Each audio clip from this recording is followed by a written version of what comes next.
Mr. Toastmaster, fellow Toastmasters. Many of you may know that my passion is travel, and particularly traveling by sea. I love to go on cruises. The first cruise that I ever went on was the Pacific Dawn, a now medium-sized ship which sails out of Brisbane. It's a venerable ship. It's a few years old now, but I quite loved it. And it is still sailing out of Brisbane. Well, today it's not sailing out of Brisbane. Today it's sailing back from New Caledonia, having been called aside from taking its passengers to places like Noumea and Port Vila, and it's instead coming home after having picked up 3 sailors whose yacht was sinking and who were clinging to a windswept, watery lifeboat. So this giant cruise ship with 1,700 passengers and 1,000 crew diverted from its floating around as a giant hotel and became a saviour to those 3 lost sailors. I have to say, I was so heartwarmed when I saw that story come across my wire service this morning preparing for our lunchtime bulletin, because I love to travel. It is my passion. I'm not the only one that loves to travel, and I love to travel and find new things. There are lots of people have done that. One of them is Leif Erikson. Now, most people, when they think of North America and the discovery by Europeans, think that Columbus was the first European to find North America. In fact, he didn't. He only found Central America, but that's not even the point. In fact, Leif Erikson found North America 1,000 years almost before, actually that's 600 years before Columbus did.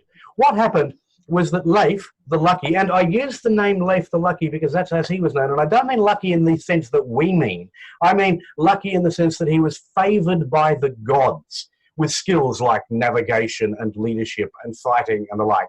Now, they're all skills that require a lot of hard work, ladies and gentlemen. So maybe it is lucky in the sense that it's attributed to Thomas Jefferson, who once said, or is quoted as saying, "I'm a great believer in luck, and the harder I work, the more luck I get." Well, Erikson had an awful lot of that sort of luck. He was the son of another Viking leader, Eric the Red.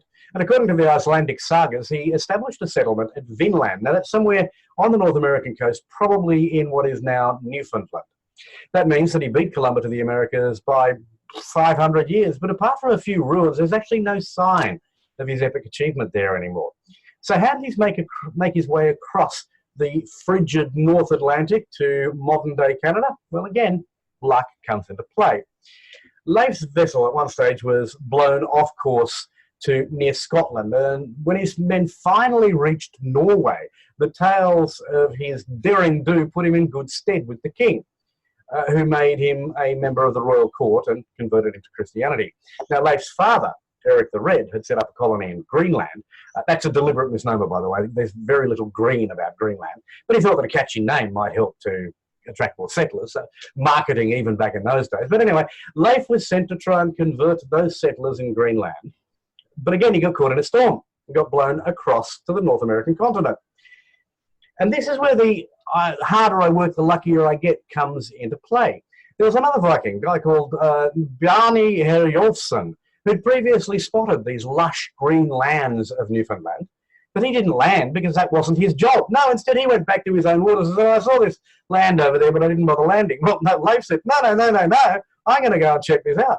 He gave it a red-hot go and headed back there with about 35 men, landing first at Baffin Island and then Labrador before he finally set up to winter at a place he called Vinland because of all of the vines that were growing there.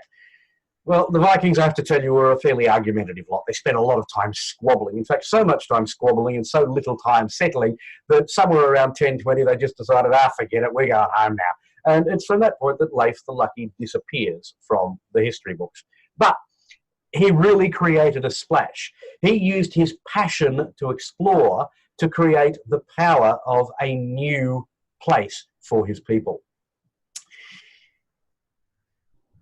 A few years later, well, let's say a lot of years later, Magellan was the first man to make his way around the world. We all know that, right? Well, actually, that's not true. Magellan never made it around the world. In fact, Magellan died before he got around the world. He was killed in the Philippines. And it's quite possible that a slave boy may, in fact, have been the world's first trans-global traveller. Sometime before 1511, a young slave was brought from Spain to Spain at least, from his home near Sumatra. And he then became a slave to Magellan, who probably renamed him Enrique and took him on this epic journey around the world. When Magellan died in the Philippines, the Spaniards were supposed to release this youngster because, you know, he served Magellan really well. And they said, no, you're too good a pilot. You're too good. You're too useful to us. You're going to stick with us. Well, he then promptly engineered a fight between the Filipino tribesmen and the Spaniards. And during that fight, took off.